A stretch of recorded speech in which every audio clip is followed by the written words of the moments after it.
Herkese YouTube kanalımdan merhaba. Bugün videonun açılışında ben yokum. Çünkü size bu manzarayı göstermek istedim. Burası Bodrum Güney bölgede bulunan en prestijli bölge olarak bilinen Asarlık bölgesinde otel konseptinde rezidansların olduğu bir proje. Buradan bir portföyümüz var bugün. Size onu tanıtacağız. Öncelikle Yusuf Bey ile bu alanı, bu alandaki sosyal aktiviteleri sizinle paylaştıktan sonra eve geçeceğiz. Devamında evdeki bütün detayları sizinle paylaşıyor olacağız. Burası gerçekten cenneti andırıyor diyebilirim. Çünkü çok özenli bir dek alanı, beyaz kumlar, turkuaz bir deniz. Burada net olarak görebiliyorsunuzdur. Bu videoyla da açılış yaptığım için çok mutluyum. Bugün ve bu video için böyle bir farklılık olsun istedim. Bu manzarayı görerek portföyü izlemeye devam edin istedim. Şimdi diğer konuları anlatmak için öncelikle Yusuf arkadaşımla size buradaki sosyal alanlardan anlatacağız. Daha sonrasında da eve geçeceğiz ve evin tüm detaylarını anlatacağız. İzlemeyi, takip etmeyi ve kanalıma abone olmayı unutmayın. Bıraktığım iletişim numarasından da herhangi bir sorunuz olduğunda ya da Bodrum'la ilgili arayışınızda benimle iletişime geçebilirsiniz. Görüşmek üzere. Projenin detaylarını anlatmak için Neslihan Hanım'dan yardım istiyorum. Kendisi de bu projeye çok hakim. Beraber çekelim diye düşündük. Kendisini videoya dahil ediyorum. Nasılsınız Neslihan Hanım? Teşekkür ederim. İyiyim. Siz nasılsınız? Ben de çok iyiyim. Şimdi projenin detaylarını anlatırken senden yardım isteyeceğim. Evet. Burası zaten baktığımızda çok güzel gözüküyor. İskele alanları, tekneler, işte şu inanılmaz Maldiv görüntüsü. Burada açık havuz, içeride kapalı havuz, spası, saunası, spor alanları, fitness'ı. Yazın burada konserler oluyor falan. İnanılmaz bir yer burası. Ve gerçekten buraya insanlar böyle gece yemek yemeye geliyorlar. Dünyaca ünlü birkaç tane de restoran var. Her türlü mutfağa sahip harika bir restoranı var. İçeride aynı zamanda butik alanlar da bulunuyor. Şimdi ben bu bölgelerde neresi nedir diye Neslihan Hanım'dan yardım isteyeceğim. Tamam, tabii ki de anlatıyorum. Çünkü ben buraya kendim de çok geliyorum. Çok da deneyimledim otelin restoranlarını. Tabii ki residence alanlarına ulaşımımız yok dışarıdan girişimiz olduğu için ya da residence alanlarının kullandığı sahil tarafına ulaşımımız yok ama restoranlara dışarıdan biz de gelip kullanıyoruz. Burada 3 tane restoran var. Harika. Anlatmak için sabırsızlanıyorum çünkü burası benim en sevdiğim bölge güneyde. Evet, burası Asarlık. Bitez Asarlık diye geçiyor. Burada buna benzer konseptli birkaç tane yer var. Ama bence en kullanışlı, en kolay giriş çıkışı olan ve rahat vakit geçirilebilecek yer burası olabilir. Diğerleri çünkü denize çok uzak kalıyorsunuz yani. Burada rezidansınızdan inmek, özellikle şu anda satılık olan yerden buraya ulaşmak çok kolay. Şimdi bu yan taraftan başlayalım isterseniz. Parça Evet, parça başlayalım. gösterelim. Şimdi ben burada öncelikle ortak kullanımdaki havuz alanını göstermek istiyorum. Burası çok büyük bir havuz alanı ve dinlenme alanları var zaten etrafında. Hemen şu alanın aşağısında bir spor salonu var. Yaz kış orada açık bir spor salonu bulabilirsiniz. Orada hoca da var zaten. Çok hani güzel. sadece burası kışın yaşanan bir yer değil, yazın kışın yaşayabileceğiniz bir lokasyonda. Havuzu da gayet bakımlı. Bir de bu siteyle ilgili şunu söyleyebilirim. Site sistemi tamamen oturmuş olduğu için bagilerle ilgili, genel temizlikle ilgili, hiçbiriyle ilgili bir sorun yaşanmıyor. Onu biliyorum. Ve buna rağmen de aidatlarımız çok cüzi. Evet, buranın aidatı gerçekten iyi. Ben de duyduğumda şaşırdım. Bu kadar özelliğin içerisinde bulunup bu kadar düşük bir aidat ödemek gerçekten Evet, güzel. ben de şaşırmıştım. Evet, devam edelim. Şu alanlar hep buraya ait değil mi? Bu alanların tamamı bu otel ve residence projesine ait ama şöyle bir ayrım var. Residence müşterilerinin yani residence sahibi olanların kullanabileceği iskele alanı tamamen farklı. Çünkü müşterilerimiz bize bunu soruyor. Otel müşterileriyle aynı yerde mi olacağız diye. Onlar tamamen burada ayrılmış pozisyondalar. Ben Yusuf Bey size hemen şeyi göstereyim. Şuradaki iskele alanı tamamen residence sahiplerinin kullanabileceği bir iskele alanı. Bu alanın devamında bir Akdeniz mutfağı var. Ünlü bir restorandır. Evet, şurada görüyor musunuz? Üstü kapalı bir yer var. Tam şurası, ben Evet, parmağımla evet. göstereyim. Çok Şurası. şık, denizde sıfır Akdeniz mutfağını bulabileceğiniz bir restoran alanı var. Burası zaten kum alan isteyenler için beyaz kumu olan ve denizi çok temiz olan kumlu alanı. Yani sadece dek olarak düşünmeyelim burayı. İster kumlu alanda, isterseniz de iskele alanında burada denize girebilirsiniz. Hemen şurada alt kısımda bir Asya mutfağı var. Suşileri çok güzeldir. Harika. Asya mutfağı var ve dünyaca ünlü. Yani adını söylesek zaten birçok kişi bilecektir. Buraları şöyle yapmaları çok iyi olmuş. İskele oradayken yemek yemeye buraya gelmenize gerek yok yani. Orada da yemek yiyebilirsiniz. Evet. Burada da bir şeyler yiyebilirsiniz. Sadece o gün hangi mutfaktan yemek yemek istediğinizi tercih edip ona göre hareket edebilirsiniz. Çünkü burada hem İtalyan mutfağı, şu köşede olan restoran İtalyan mutfağı, devamında Asya mutfağının. Bunların hepsi de dünyaca ünlü markalar bu arada restoran anlamında. En uç kısımda da Akdeniz mutfağı var. Siz sadece burada seçmeniz lazım o gün. Hangi mutfağı tercih etmeliyim? Canım bugün ne istiyor gibi. Evet, gayet güzel. Burada teknenizi de bağlayabiliyorsunuz ama hangi ölçülerde ne kadar nasıl bir tekne bağlayabilirsiniz ondan çok emin değilim. Evet. Muhtemelen hizmette var mı burada acaba? Yalı kabağı falan taksi hizmeti teknelerle. Sanmıyorum. Uzak Emin bölge değilim. Bunları zaten. size notlarda yazacağım. Olabilir. Var diye de hatırlıyorum. Çünkü şu siyah botlar o işe uygun gibi gözüküyor. Zaten ileride de bir koy olduğu için daha büyük tekneleri varsa oraya bağlayabilirler. Videoda görünüyor mu? Yani yakınlaştırınca gözüküyor. Evet, çok uzak değil. Oradan botlarıyla da gelebilirler. Yani daha büyük bir tekneleri varsa ya da burada alan bulamıyorlarsa zaten yanımız koy olduğu için teknelerini oraya bağlayabilirler. Gerçekten bakarken konuşamaz hale geldim. O kadar güzel duruyor. Evet. Burayı alacak olan şanslı kişilere özeniyorum biraz yani. Burası gerçekten benim en İnşallah sevdiğim hayırlısıyla proje. buraya uygun bir aile buraya gelir, yaşar. Hı hı. Buraya kadar izlediğiniz için çok teşekkür ederim. Evet, şimdi ben evin giriş alanına geldim. Ama öncelikle bu giriş alanına nasıl ulaşabileceğimizi size anlatmak istiyorum. Şurada basamaklarla şu kapıdan buraya kadar sizi buggy bırakıyor. Bu basamaklarla indiğinizde zaten hemen basamakların alt tarafında böyle bir oda var. Misafir odası ya da görevli odası olarak kullanabileceğiniz. Devamında ilerlediğinizde buradan evin giriş alanına gidebiliyorsunuz. Önce etrafı biraz size gezdirmek istiyorum açıkçası. Çünkü bu ev gerçekten yani videoda tam olarak anlatılabilir mi? Bu enerji tam olarak size geçer mi bilmiyorum. Elimden geldiğince evi anlatmaya ve bu enerjiyi size geçirmeye çalışacağım. Burası evin giriş alanında arka bahçe gibi kullanılan bir yer. Şurada hemen yatak odası var. Bu şekilde veranda alanına çıkabiliyorsunuz. Burası keyifli. Yani sıcak günlerde de oturmak için çok güzel olabilecek bir alan. Şu şekilde hemen buradaki misafir evine ya da görevli evine geçmek istiyorum. Şu şekilde bir çift kişilik yatak, dolaplar, bir adet televizyon ve banyosunu görebiliriz. Burayı kısa çekeceğim. Hemen evin asıl önemli alanlarına geçmek istiyorum. Şu şekilde hemen yan taraftan geçtiğimizde bu ev 2 katlı. Yani üstünde başka bir residence daire var. Bu kat ve alt kat tamamen size ait. Alt kata da hem evin içinden geçebilirsiniz, hem buradaki basamaklardan geçebilirsiniz, hem de birazdan göstereceğim hemen ön tarafındaki buggy yoluyla geçiş sağlayabilirsiniz. Burası bu şekilde tamamen bu evin kullanımına ait olan bir alan. Aslında arka bahçe gibi de düşünebilirsiniz. Hemen bu evin etrafından dolaşarak size ön bahçe alanından manzarayı göstermek istiyorum.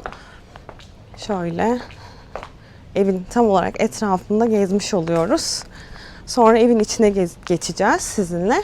Şu şekilde manzaranın güzelliğini zaten görmeye başladık. Burası otele en yakın olan seçenek. Burası otel konseptli bir proje ve içerisinde otel harici rezidanslar var. Bu evde otele en yakın olan, aynı zamanda sosyal alanlara ve plaja en yakın olan evlerden bir tanesi. Ve şöyle düşünebilirsiniz, burada üst katta başka bir komşunuz var fakat ama onunla giriş anlamında da çok ayrı yerlerden eve girip çıkıyorsunuz. Bahçe alanınız da tamamen ayrı, alt katta tamamen ayrı. Şu şekilde otelin giriş alanını görebiliyorsunuz. Otele en yakın olan seçeneklerden bir tanesi bu. Böyle size bahçe alanını öncelikle göstereceğim. Yine evin içerisinde geçmeden. Evet, şimdi size geniş açı ile bahçe alanını ve evin bu katını göstermek istiyorum. Bahçe alanı da oldukça yeterli ve geniş bir bahçe alanına sahip. Oturma alanları var. Burada hemen şömine alanı var. Devamında salona geçebiliyoruz. Şöyle baktığımızda manzarayı gayet net gören bir seçenek. Burada birkaç satılık seçenek daha var ama bu bence aralarında tabii ki de en iyi olanı ve otele en yakın olanı. En önemli özelliklerinden bir tanesi bu otele en yakın olanının olması ve manzarası tamamen kesilmeyen bir manzara. Bu arada buraya tekne de bağlayabiliyorsunuz. Şöyle biraz yakınlaştırdığımda görebilirsiniz. Buraya tekne de bağlayabiliyorsunuz. Böyle bir olanağı da var. Tamamen lüks hissedebileceğiniz ve içerisinde her şeyi bulabileceğiniz bir proje burası. Bu evdeyken zaten bütün otel hizmetlerinden, konsiyerj ve housekeeping hizmetlerinden yararlanabiliyorsunuz. Bu gibi özellikler de mevcut. Burada bir oturma alanı var. Devamında bir şömine alanı, oturma alanı ve salona geçebiliriz. Buradan da alt kattaki odalara geçeceğiz. Şöyle salonu geniş açıdan öncelikle göstereceğim size. Bu şekilde gayet şık, aydınlık, ferah bir salon alanımız var. Giriş kapımız burada. Giriş kapısından girdiğimizde zaten bu alan salon ve mutfak alanı. Adası olan açık bir mutfağımız var. Salonumuz bu şekilde. Akıllı ev sistemi, yerden ısıtma, VRF sistem, klimalar, bütün ankastre setler Gagani marka. Bu şekilde biraz yakından göstereceğim. Mutfaktaki bu havalandırma penceresi de bence çok iyi olmuş. Eve şıklık katmış hem de doğal havalandırmayı sağlamış. Giriş kapısından girdikten sonra odalar sağ tarafta konumlanıyor. Sağ tarafta, şimdi bahçeye ve manzaraya bakan sol taraftaki oda ebeveyn banyolu. Burada bir ortak kullanımda banyo alanı var. Yine böyle.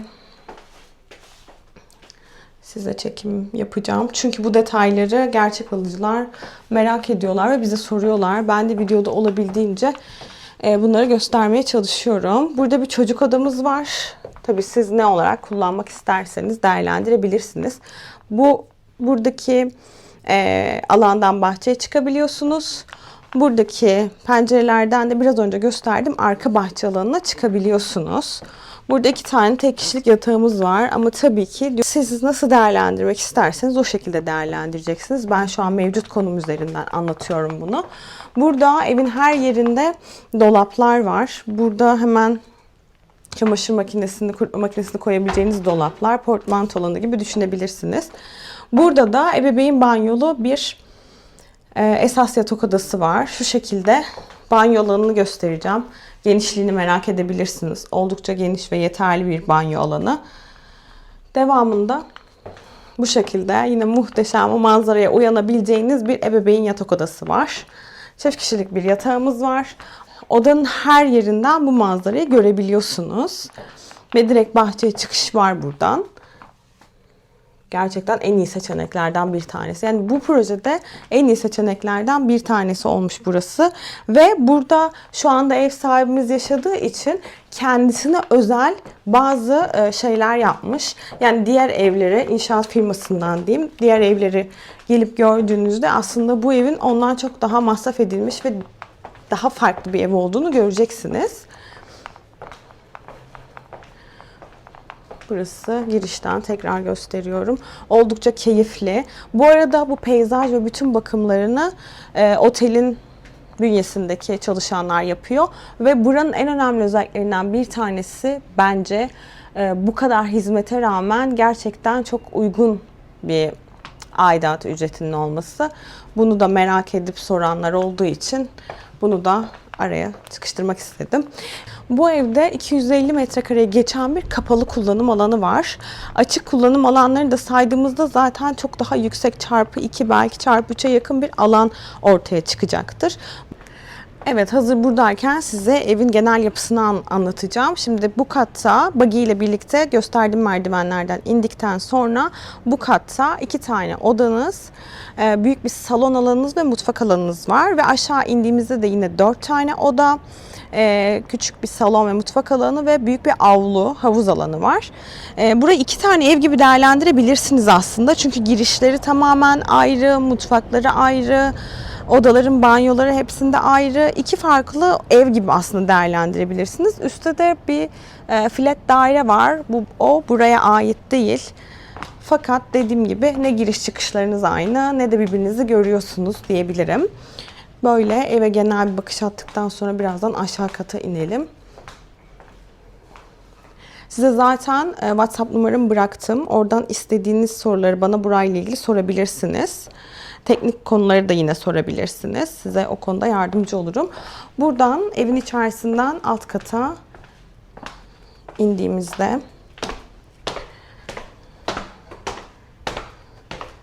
diğer odaları şimdi göstereceğim size. Evet, bu basamaklardan indiğimizde merdiven altında bir dolap alanınız var. Geniş bir saklama alanı. Yine karşı tarafta merdiven altında bir alanınız var. Burada hemen sol tarafta bir yatak odamız var. Yine direkt avluya çıkabiliyorsunuz. Çift kişilik bir yatağı, televizyonu, kliması, split tipte klima var burada, Daikin marka.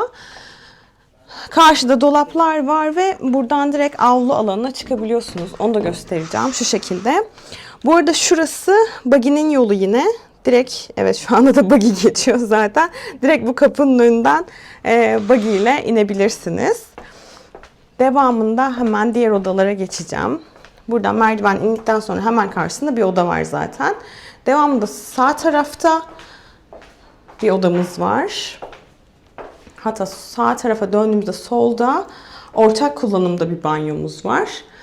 Devamında burada sağ tarafta bir oda var. Bunlar da yine yan avluya bakan odalar. Orayı da çektiğimde daha iyi anlayacaksınız. Odaların hepsinde klima ve televizyon, gömme dolapların hepsi mevcut. Bu oda ebeveyn oda gibi düşünebilirsiniz. Büyük bir de banyosu var. Bu şekilde, bu banyoyu da çektim size.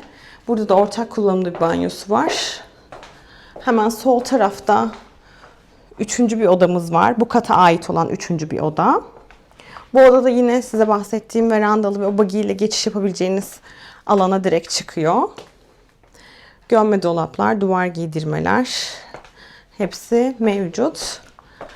Tekrar buranın karşısında bir oda var. Şimdi burada salon ve mutfak alanının hemen yanında da bir odamız daha bulunuyor. Bu arada bu odanın bir özelliği şu şekilde. Bir tane banyo var. Fakat bu banyoyu hem salon kullanabiliyor hem de aynı zamanda diğer oda kullanabiliyor. Yani bir kapıyı kapatıp diğerini açabilirsiniz. İki tarafta kullanabilir ya da iptal de edebilirsiniz. Tamamen sizin inisiyatifinizde. Buradan devam ettiğinizde bu odayı görebiliyorsunuz. Bu odada bahçeye çıkan bir alan yok. Şu anda ışıkları açtım ama telefondan çektiğim için ancak bu kadar görünüyor. Şu şekilde yine bu odanın da banyosu var. Gömme dolapları var. Her oda zaten özenle dizayn edilmiş gerçekten. Daha ferah, ısı olarak da daha böyle rahat edebileceğiniz, yaz aylarında da çok rahat yaşayabileceğiniz bir kat burası. Burada hemen toparlamak gerekirse yukarıda merdivenlerden indikten sonra merdivenlerin alt kısmında büyük bir depolama alanı var. Hemen karşısında bahçe alanına çıkan bir yatak odamız var. Burada hemen bir ortak kullanımda banyomuz var. Karşıda ebeveyn yatak odası var. Yine avlu alanına ve havuz alanına çıkan ebeveyn banyomuz var.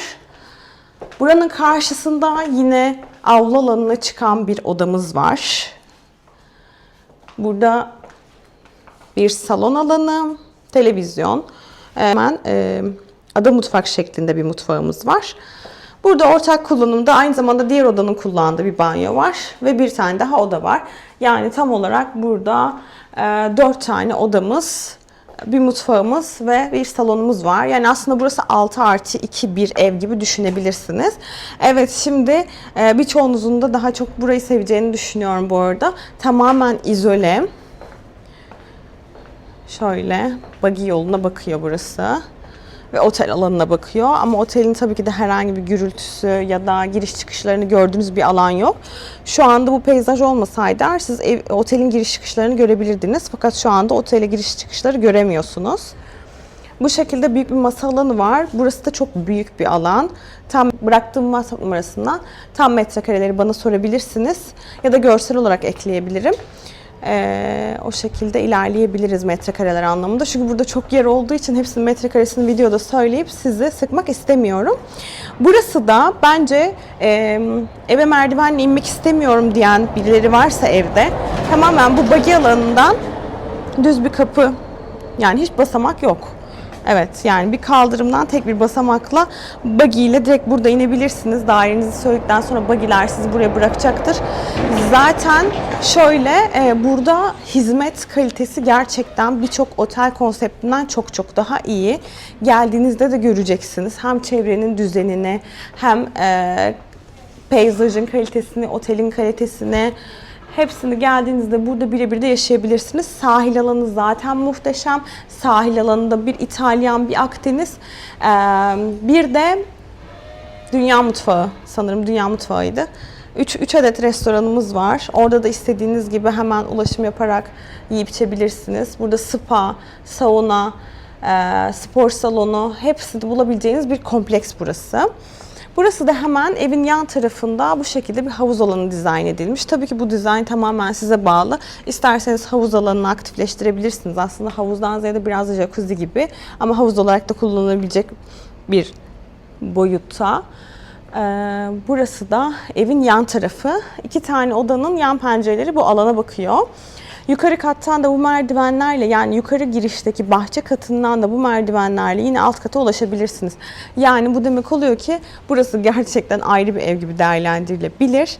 Ve buraya hem evin içerisinden hem öndeki buggy yolundan hem de evin girişindeki bu merdivenli yan yol ile 3 farklı seçenekle bu alana ulaşabilirsiniz. Yani asıl ana evden bağımsız bir şekilde burada misafiriniz olabilir ya da ana eve hiç giriş çıkış yapmadan bu alana giriş çıkış yapılabilir. Ayrı bir ev gibi değerlendirilebilir o konuda.